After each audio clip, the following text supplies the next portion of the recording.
आप देख रहे हैं खेसारी अपडेट। खेसारी अपडेट में आपका स्वागत है। देखिए, खेसारी लाल और सपना चौहान के बीच में किसी बात को लेकर ठनाठनी हुई है और जो भी मुसीबत हुई हो, जो भी बीच में कलेश चल रहा हो, उसका तो हमें पता नहीं है। मगर एक बात तो है, इससे साफ पता चलता है कि देखिए, खेसारी लाल सपना चौहान के साथ काम कर रही थी, मगर उनके साथ खेसारी लाल ने या खेसारी लाल के टीम मेंबर किसी ने भी सपना चौहान को बर्थडे विश नहीं किया था। जैसा कि आप लोग देख सकते हैं। अब पहले का स्टोरी सिवाय विवेक सिंह के कोई भी नहीं उनका बर्थडे विश किया हुआ है।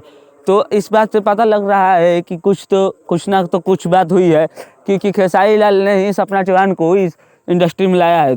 और देखिए, आप लोगों का क्या कहना है हमें कमेंट करके बताइए। और खेसारी लाल और सपना चौहान की जोड़ी आप लोगों को कैसी लगती है, यह भी कमेंट कीजिएगा। और फिर ये दिनों एक साथ होंगे या नहीं होंगे यह तो पता नहीं है, मगर इन दोनों की जोड़ी बहुत सुपर हिट थी। तब तक के लिए मिलते हैं नए वीडियो में। और खेसारी लाल से जुड़ी और छोटी छोटी खबर को हम इस चैनल पर दिखाते हैं। आप हमारे चैनल को सब्सक्राइब करके बेल आइकन को ऑन कर लीजिए। तब तक के लिए मिलते हैं। धन्यवाद।